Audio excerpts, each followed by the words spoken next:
আমরা কিন্তু আমাদের কথাই স্পষ্ট বলে দিয়েছি। আসলে এই মুহূর্তে সকল বিশ্ববিদ্যালয় ক্যাম্পাসে ছাত্র সংসদ নির্বাচনের প্রস্তুতি চলছে। তো সেই মুহূর্তে এই ধরনের ঘটনা কিন্তু আসলে ইঙ্গিত দেয় যেন ছাত্ররা আবার বিভাজিত হয়ে যায় এবং ক্যাম্পাসগুলো উত্তপ্ত হয়ে যায়, ফলশ্রুতিতে আর যেন নির্বাচনের পরিবেশ না থাকে। মনে করুন রাজশাহী বিশ্ববিদ্যালয়ে একটি ঘটনা ঘটেছে, আজকে আমরা দেখতে পেলাম একটি ঘটনা ঘটেছে। এখন রাজশাহী বিশ্ববিদ্যালয়ে যে ঘটনা ঘটেছে তার বিপক্ষে হয়তো ছাত্র শিবিরের একজন ঢাকা বিশ্ববিদ্যালয়ের দায়িত্বপ্রাপ্ত তিনি একটি মতামত দিচ্ছেন, ঢাকা বিশ্ববিদ্যালয়ের ছাত্র দলের একজন দায়িত্বপ্রাপ্ত তার কমেন্টে গিয়ে আরেক ধরনের কমেন্ট করছে। তো সেখান থেকে যে ঢাকা বিশ্ববিদ্যালয় উত্তপ্ত হবে না, ঢাকা বিশ্ববিদ্যালয়ের নির্বাচন বানচাল হবে না, এরকম তো কোনো নিশ্চয়তা আমরা পাচ্ছি না। কারণ প্রশাসন তো নির্বিকার, এখন পর্যন্ত কারো বিরুদ্ধে ব্যবস্থা নেওয়ার তাদের সক্ষমতা নেই এবং এটা প্রমাণিত সত্য। বারবার অভিযোগ করলেও কিছু আসছে না। চট্টগ্রাম একটি আমাদের ভৌগোলিকভাবে খুবই সেন্সিটিভ জায়গা। আমরা বলেছি চট্টগ্রামের যে কোনো ঘটনাকে তুচ্ছ করে দেখা উচিত নয়, বরঞ্চ বেশি গুরুত্ব দেওয়া উচিত। গতকাল রাতে ঘটনা ঘটেছে, কিন্তু মেইন স্ট্রিম মিডিয়াতে আমরা প্রকৃত ঘটনা আমরা কিছু শুনতে পাইনি।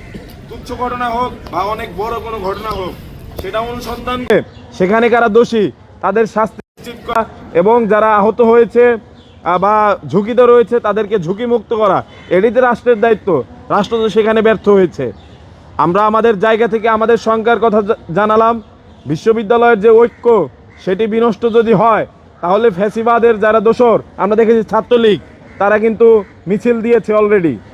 তো সেই জায়গা থেকে আমাদের কাছে মনে হচ্ছে এখানে আসলে খুব বাজে একটি ইঙ্গিত রয়েছে আমাদের সাধারণ শিক্ষার্থীদের জন্য এবং ঢাকা বিশ্ববিদ্যালয় সহ প্রত্যেক বিশ্ববিদ্যালয়ের শিক্ষার্থীদের এখন অনেক বেশি সচেতন থাকা প্রয়োজন।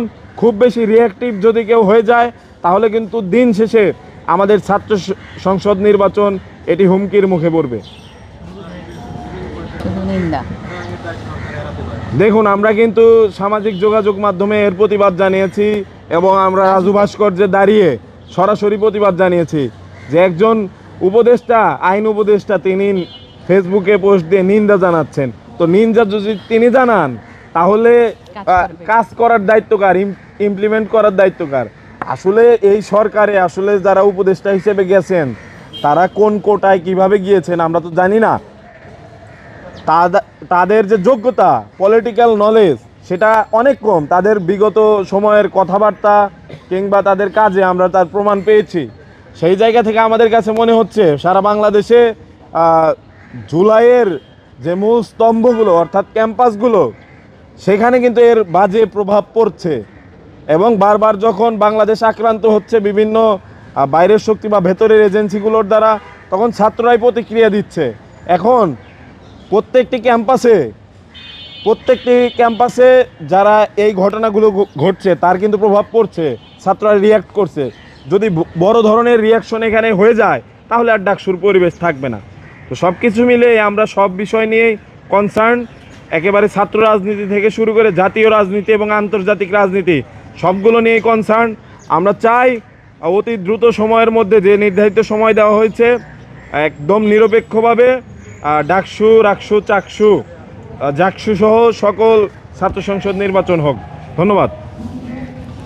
ইসি থেকে শুরু করে সকল শিক্ষক নিয়োগ এখনো সেই আগের আমলের মতো রয়ে গেছে। ফলে দলীয় শিক্ষক, দলীয় পদাধিকার বলে তারা এসে যাচ্ছে, ফলে দায়িত্ব তারা নিরপেক্ষভাবে পালন করতে পারছে না। এখানে রাজশাহী বিশ্ববিদ্যালয়, চট্টগ্রাম বিশ্ববিদ্যালয়, ঢাকা বিশ্ববিদ্যালয়, জাহাঙ্গীরনগর বিশ্ববিদ্যালয়, সবগুলো বিশ্ববিদ্যালয়ে এখন ছাত্র সংসদ নির্বাচনের আমেজ চলছে। এই মুহূর্তে যদি কোনোভাবে ছাত্র সংসদ নির্বাচনকে বাধাগ্রস্ত করা যায় তাহলে সামনের দিনগুলোতে আবার এই ক্যাম্পাসে ফ্যাসিবাদের ঘনঘোর ছায়া নেমে আসবে বলে আমরা মনে করছি।